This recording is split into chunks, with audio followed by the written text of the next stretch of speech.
Hello, Namaskar. Welcome back to our YouTube channel GSF Exam Mentor. In this video, we are going to talk about Piaget theory of cognitive development. इसको हम हिंदी में कहते हैं पियाजे का संज्ञानात्मक विकास का सिद्धांत। ये जो थ्योरी है, ये जो कॉन्सेप्ट है, ये एग्जाम की दृष्टि से बहुत ही महत्वपूर्ण है। चाहे आप सी टेट की तैयारी करते हो, आप यूपी टेट की तैयारी करते हो, या किसी भी स्टेट लेवल का जो टीचिंग एग्जाम है उसकी भी तैयारी करते हो, रीड, अगर आप डीएलएड करते हो या फिर बीएड करते हो तो उसमें भी ये जो थ्योरी है ये बहुत ही इंपॉर्टेंट है, क्योंकि इससे सवाल आते रहते हैं। तो देखते हैं आगे। सबसे पहला क्वेश्चन होता है कि व्हाट इज कॉग्निटिव डेवलपमेंट, संज्ञानात्मक विकास क्या होता है। तो जहां पर संज्ञानात्मक विकास की बात होती है वहां पर हमें याद रखना है कि ability to think and reason. अगर एक छोटी सी डेफिनेशन की बात करें कि what is cognitive development, cognitive development या फिर कॉग्निटिव एबिलिटी की बात करें तो एक डेफिनेशन होती है कि it is the ability to think and reason. अब होता क्या है, जो चाइल्ड होता है, एक बच्चा होता है, जब वो बड़ा होता है तो उसके लिए ये जो संसार है, ये दुनिया है, एकदम नई होती है, तो वो क्या करता है, सीखने की कोशिश करता है। अब उसमें जो मेंटल प्रोसेस होती है, उसमें सोचना हो जाता है, समझना हो जाता है, क्रिएटिविटी हो जाती है, तर्क करने की क्षमता हो जाती है। इस तरह की चीजें वो सीखता है तो उसका जो मानसिक विकास होता है, कॉग्निटिव डेवलपमेंट होता है, उसमें ये चीजें आ जाती हैं। अब देखते हैं कि अगर हमें समझना है जो पियाजे ने थ्योरी बताई, तो उससे पहले हमको समझना होगा कि स्कीमा क्या होता है, अनुकूलन क्या होता है, आत्मसात्करण क्या होता है, समायोजन क्या होता है, सामधारण क्या होता है। स्कीमा की बात करें तो ये set pattern of acquired knowledge इसको कहा जाता है, ज्ञान का व्यवस्थित क्रम होता है। इसको हम ऐसे समझ सकते हैं जैसे कि अगर आपसे बात की जाए कि आपको सीटेट एग्जाम देना है, तो आपको क्या करना पड़ेगा। सीटेट एग्जाम देने से पहले आपको क्या करना पड़ेगा, आप में मिनिमम क्वालिफिकेशन होनी चाहिए, डिप्लोमा होना चाहिए। मिनिमम क्या होता है, डिप्लोमा होना चाहिए एजुकेशन की फील्ड में। इसके बाद आपको रजिस्ट्रेशन करना पड़ेगा, उसके बाद आप एग्जाम सेंटर पे जाएंगे, उसके बाद आप एग्जाम देंगे। तो एक क्या है, आपको आपके दिमाग में एक नॉलेज का ये क्रम हो गया कि डिप्लोमा है, उसका रजिस्ट्रेशन है, फिर ऐसा करना पड़ेगा, फिर ऐसा। तो ये क्या होगा, एक सेट पैटर्न हो गया। इसके बाद बात करेंगे अनुकूलन की। अनुकूलन को अडेप्टेशन भी कहा जाता है।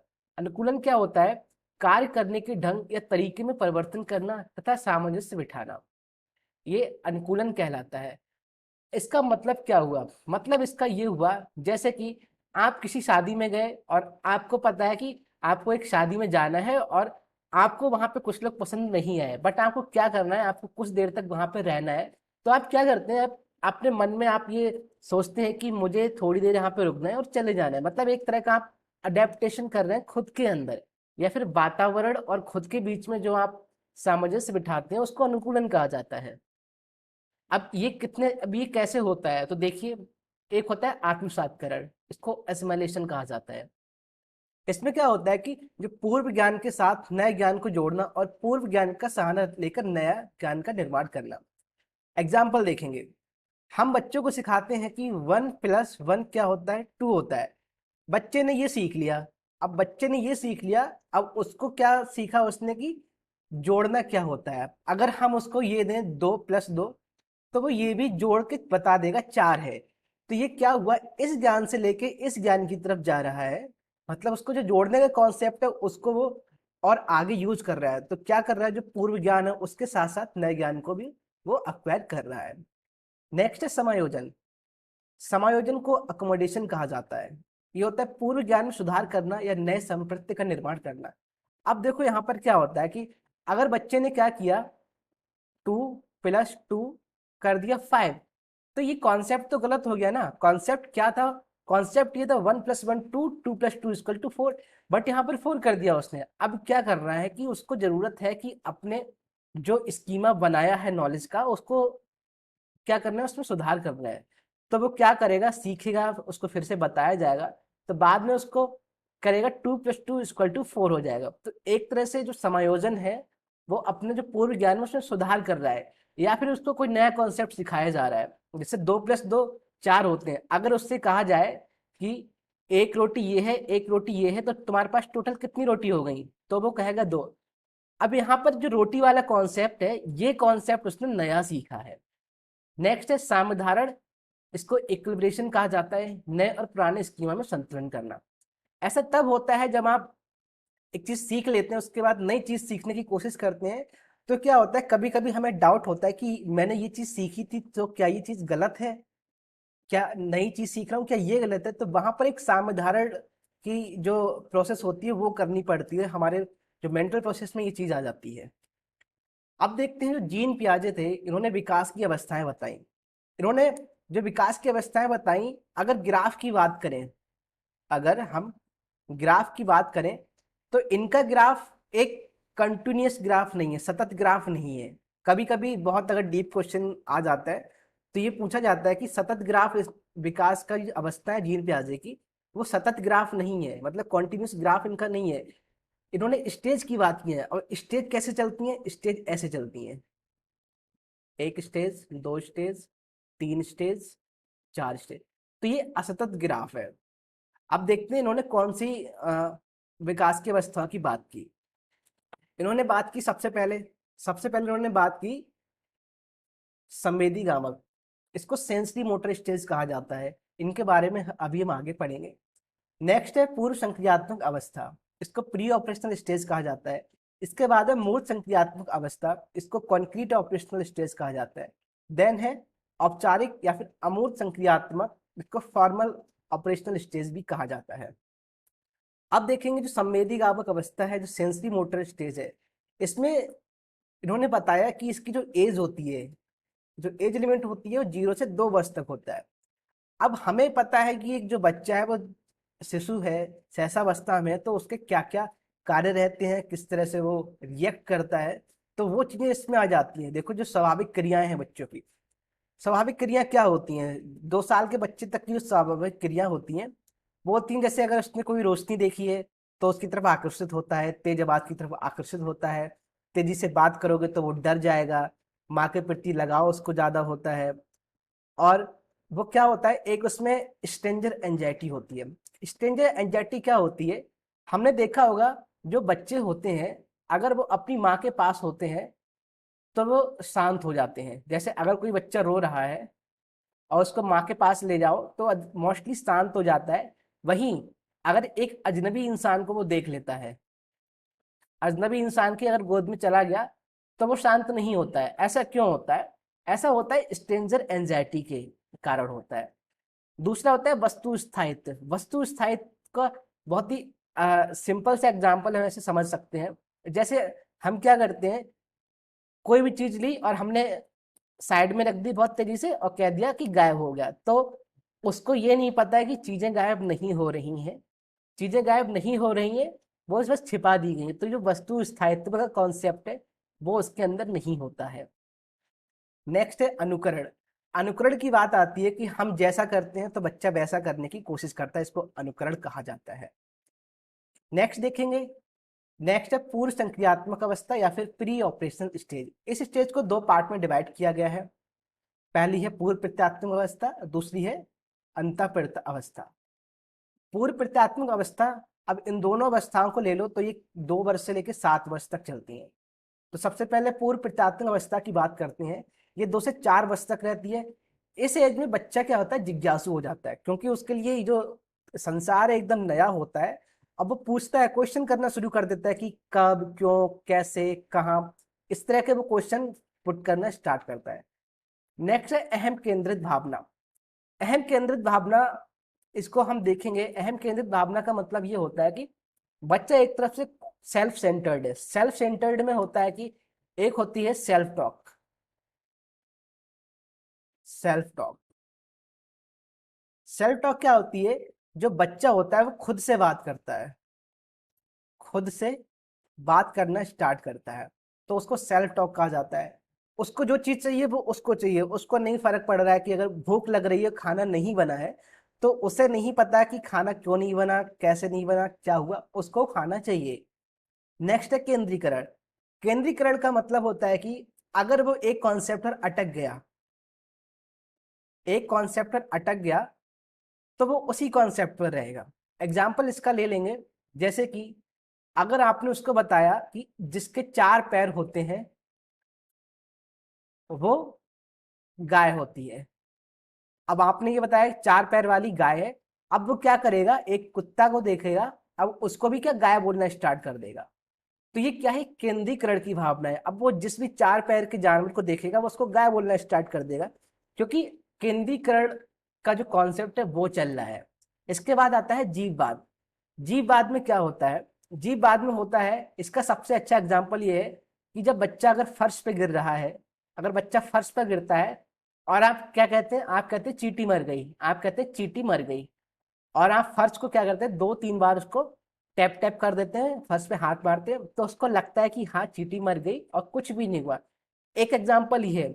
दूसरा एग्जाम्पल ये है कि जो छोटे बच्चे होते हैं वो क्या करते हैं, गुड्डे और गुड़ियों की शादी करवाते हैं। अब सोचने में देखने में बहुत ही मतलब हंसी वाली बात होती है, बट क्या है, उनको लगता है कि उनके अंदर भी जान है।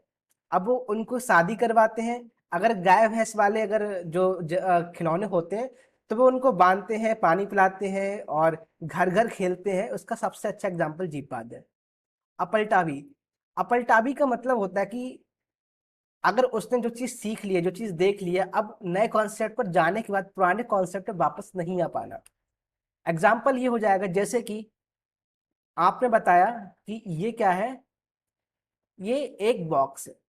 अब आपने क्या किया, इस बॉक्स से एक झोपड़ी बना दी, ठीक है। अब आप उससे कहोगे बॉक्स कहाँ गया, तो उसको नहीं पता बॉक्स कहाँ गया, उसको पता ये तो झोपड़ी है। ये क्या है, ये झोपड़ी है, घर है, उसको नहीं पता बॉक्स कहाँ गया। तो ये कॉन्सेप्ट अपलटावी कहलाता है। इसके बाद आता है अंतःप्रस्थ अवस्था। अंतःप्रस्थ अवस्था 4 साल से 7 वर्ष तक रहती है। इसमें विकेंद्रीकरण स्टार्ट हो जाता है। विकेंद्रीकरण का कॉन्सेप्ट बताया था कि अगर 4 पैर वाली चीज को हमने बता दिया उसे गाय है, तो बच्चा कहेगा कि ये गाय है, और हर 4 पैर वाले जानवर को वो गाय बोलेगा। लेकिन यहाँ पर वो समझेगा कि जो जिसका रंग काला है वो भैंस है, जिसका रंग मोस्टली सफेद है वो गाय है, और छोटे होते हैं वो कुत्ते होते हैं और खरगोश होते हैं। इस तरह के जानवरों में वो अंतर करना स्टार्ट कर देगा। इसके बाद आता है जोड़ना, घटाना, गुणा करना। हम देखते हैं कि जब 4 साल का बच्चा हो जाता है तो वो मोस्टली बच्चे क्या होते हैं कि स्कूल जाना स्टार्ट कर देते हैं। अब स्कूल में सीखते हैं या फिर घर पे सीखते हैं, बट वो जोड़ना, घटाना, गुणा करना ये चीजें वो सीख करना शुरू कर देते हैं। इसके बाद आता है कॉन्सेप्ट पलटन का। पलटन का कॉन्सेप्ट यही रहता है, अगर हमने उनको कुछ बना के दिखाया, जैसे एक फूल बना के दिखाया, ठीक है, तो उनसे पूछेंगे जो पहला वाला है, तो वो बताएंगे हमने यहाँ से स्टार्ट किया था। मतलब ये पूरा जो फूल था वो कहाँ से स्टार्ट किया था, वो हमने यहाँ से स्टार्ट किया था। तो इस तरह से पलटन का कॉन्सेप्ट आ जाता है। फिर आता है संरक्षण का सिद्धांत। संरक्षण का सिद्धांत यही कहलाता है जैसे कि हमने देखा था कि हम कोई भी चीज उठा के फेंक देते हैं और कहते हैं कि कौवा ले गया, तो वहां पर क्या होता है, उसको लगता है कि हाँ चीज गायब हो गई। बट इस एज में आके वो ऐसा समझना स्टार्ट कर देता है कि चीजें ऐसे गायब नहीं होती हैं, उनको छिपाया गया है। तो ये संरक्षण का कॉन्सेप्ट है। दूसरा चीज ये होता है कि संरक्षण का कॉन्सेप्ट ये होता है, अगर एक ही गिलास है, ये चौड़ा गिलास है और ये पतला गिलास है, बड़ा गिलास है। अब इस गिलास में पानी कम आएगा और इसमें ज्यादा आएगा, बट वो क्या कहेगा कि ये जो बड़ा, ये जो ऊंचा गिलास है, पतला गिलास है, इसमें पानी ज्यादा आएगा। बट ऐसा नहीं होता है, ये चीज वो यहाँ पे सीखना स्टार्ट कर देता है। न है प्रतीकात्मक चिंतन। प्रतीकात्मक चिंतन, अब वो हम उनको चित्र दिखाते हैं तो वो सोचना स्टार्ट कर देते हैं। जैसे हम उसे गाय का चित्र दिखाते हैं तो वो बताएगा कि ये गाय है, डॉग का दिखाएंगे तो वो कहेगा डॉग है, एप्पल का दिखाएंगे तो कहेगा वो एप्पल है। इसको प्रतीकात्मक चिंतन कहा जाता है। नेक्स्ट है स्थूल मूर्त संक्रियात्मक अवस्था। इसको कॉन्क्रीट ऑपरेशन स्टेज कहा जाता है। इसकी जो अवस्था रहती है वो 7 से 11 वर्ष तक चलती है। इसमें तार्किक चिंतन करना स्टार्ट कर देता है। तार्किक चिंतन क्या होता है, तार्किक चिंतन होता है कि एग्जाम्पल है, कोई भी वस्तु है, अगर वो गायब है तो वो कहाँ गई, क्वेश्चन है कहाँ गई। अब वो सोचना स्टार्ट करेगा कि ये वस्तु कहाँ गई, चीजें कैसे काम करती हैं, उनको खोलेगा, तोड़ेगा, उनको देखेगा। तो वहां पे तार्किक चिंतन आ जाता है। विकेंद्रीकरण का कॉन्सेप्ट हम देख चुके हैं, पलटन का भी हम देख चुके हैं। आज्ञात्मक तर्कण होता है कि जब आप एग्जाम्पल लेते हैं,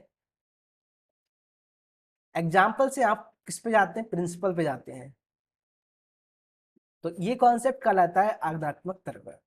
एग्जाम्पल हम इस तरह से समझ सकते हैं, जैसे बच्चों को ये सिखाया जाता है कि अगर आप एक्सरसाइज करेंगे तो आप क्या होंगे, स्वस्थ होंगे, आप बड़ों की रिस्पेक्ट करनी चाहिए।